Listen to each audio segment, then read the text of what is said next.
दोस्तों, आपने एक कहावत सुनी है कि बंदर के हाथ में अस्तूरा आना बेहद ही खतरनाक हो सकता है।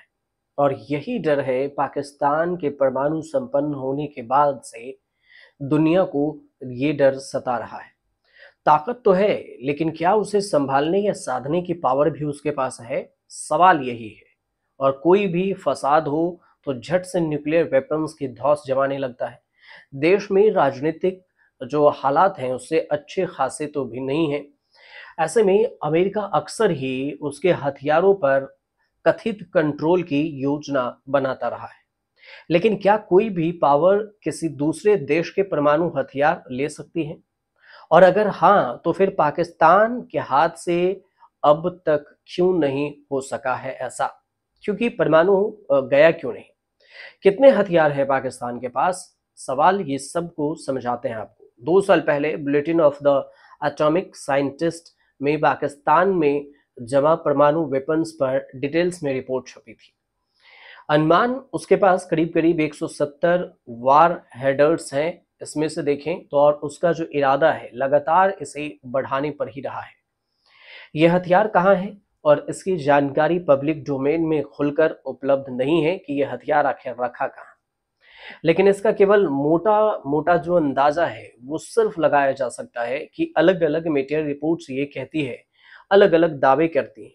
लेकिन ये हर देश की जो हाईली क्लासिफाइड जानकारी है, जिसके बारे में देश के टॉप अधिकारी ही बता सकते हैं या जानते हैं, ऐसा ही कुछ पाकिस्तान के साथ है। क्यों पाकिस्तान को लेकर चिंता होती है समझना ये भी जरूरी है, क्योंकि इसका परमाणु कमांड सेंटर जोखिम में माना जाता रहा है। और इसके कई कारण हैं। वहां का राजनीतिक सिस्टम बेहद ही कमजोर है, जिससे सेना का जोर चलता रहा, जो कि फोर्स चाहती है, और राजनीति में लगभग वही होता रहा। और यहां तक भी ठीक है, लेकिन सेना का कंट्रोल भी आतंकियों के हाथ में रहा। अब पाकिस्तान में जैश ए लश्कर समेत कई आतंकवादी संगठनों के ठिकाने हैं, और वहां आने से टेरर मूवमेंट्स होती रही हैं। अब इससे यह भी डर हमेशा से रहता है कि कहीं ये गुट किसी मिली भगत से न्यूक्लियर सिस्टम तक पहुंच तो न बना ले। अगर न्यूक्लियर सिस्टम तक पहुंच बनाएगा तो फिर ये पूरी दुनिया के लिए खतरा हो सकता है। फिर यहाँ पर पारदर्शिता की भी कमी रही है, ट्रांसपेरेंसी की भी। जैसे कि बाकी देशों की तुलना में पाकिस्तान अपने परमाणु सिस्टम की जानकारी बहुत ही छिपा कर रखता है, जबकि और देश यह बताते हैं उन्होंने इसे कैसे प्रोटेक्ट किया हुआ है, या फिर उसका कमांड सिस्टम कितने लेयर का है, या फिर कितना सुरक्षा में है। दरअसल हर देश इसकी जानकारी देता है ताकि बाकी देश निश्चिंत रह सकें कि कोई भी एक या दो लोग मिलकर इतने बड़े हमले का फैसला नहीं ले सकता। और कहीं पाकिस्तान के जो हाई एंड सीक की वजह से ये भरोसा नहीं बन पाता, हाइड एंड सीक की वजह से, और उसका जो सिस्टम है किस हद तक सुरक्षित है ये भी नहीं पता चल पाता है।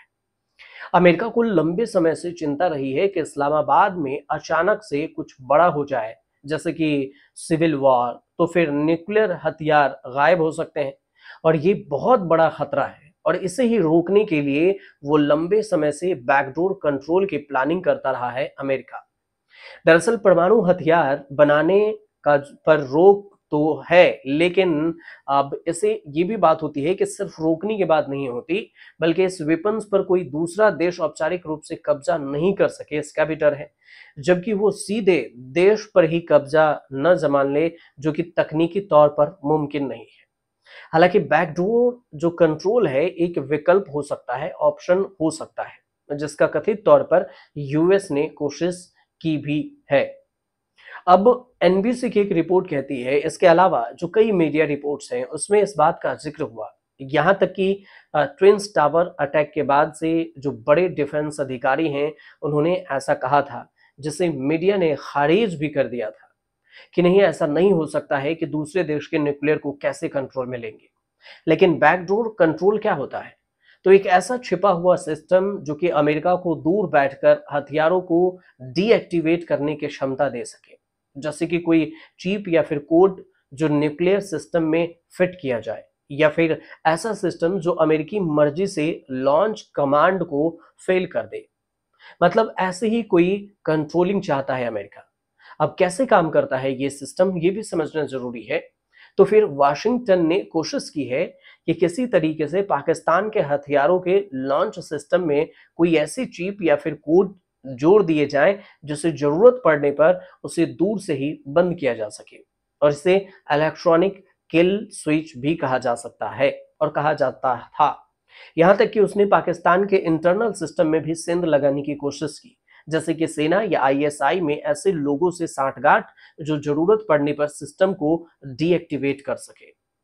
अब प्लान कभी लागू नहीं हो सका क्योंकि पाकिस्तानी सेना ने इसकी कभी भी इजाजत नहीं दी और साफ तौर से ये कह दिया कि न्यूक्लियर सिस्टम पूरी तरह से उनका है और इसमें किसी तरह का दखल वे नहीं मानेंगे। और अगर किसी ने ये चाहा तो उसे पाकिस्तान से पूरा युद्ध झेलना होगा।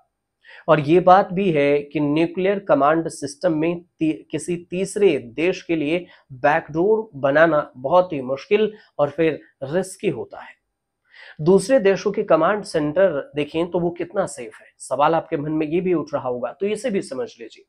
जो दूसरे देश का जो वेपन सिस्टम है, अमेरिका में ये जो सिस्टम है परमिसिव एक्शन लिंक्स से जुड़ा हुआ है, लिंक्स से, जो भारी सुरक्षित है। इसमें हथियार अगर गलत हाथों में पड़ जाए तो फिर उसका इस्तेमाल नहीं हो सकता। न्यूक्लियर वेपन वहां 3 लेयर पर कंट्रोल होता है, पहले राष्ट्रपति, डिफेंस सेक्रेटरी और फिर मिलिट्री कमांड। इसमें से राष्ट्रपति की मंजूरी जरूरी है, लेकिन वो अकेले फैसला नहीं कर सकते, तीनों की जरूरत होगी। रूस में भी जो चिगेट नाम का परमाणु ब्रीफकेस होता है जो कि राष्ट्रपति के पास होता है और इसके अलावा 2 अन्य सैन्य अधिकारियों के पास कोड होते हैं और सभी की मंजूरी जरूरी होता है। और इसे भी मल्टी लेयर्ड रखा गया है ताकि एक शख्स की मनमानी न हो। साथ ही इतने लोग भी शामिल किए गए कि जरूरत पड़ने पर भी सहमति न बने। मॉस्को के बाहर अंडरग्राउंड बंकरों से कमांड सिस्टम जुड़ा हुआ है। फ्रांस, ब्रिटेन में भी ये सिस्टम सिक्योर माना जाता रहा। और अब बात अगर भारत की करें तो भारत में कैसे इसकी सेफ्टी होती है ये भी समझिए। हमारा जो सिस्टम है काफी सेफ कहलाता है और ये न्यूक्लियर कमांड अथॉरिटी के तहत काम करता है, जिसमें पीएम इसके प्रमुख हैं और तीनों सेनाओं के प्रमुख इसकी सलाह देते हैं। और हमने नो फर्स्ट यूज पॉलिसी भी बना रखी है, यानी कि किसी भी हाल में हम पहला वार नहीं करेंगे।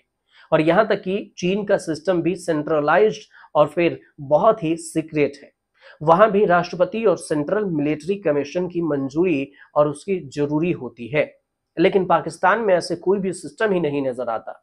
इसी वजह से पूरी दुनिया के लिए पाकिस्तान में जो परमाणु है वो खतरा हो सकता है और इसी वजह से बैकडोर से एंट्री यूएस लेना चाहता है, लेकिन कब तक ले पाएगा, कैसे ले पाएगा, इसकी कोई भी बैकअप और कोई भी सीक्रेट प्लान रिपोर्ट से भी लीक होकर सामने नहीं आई है।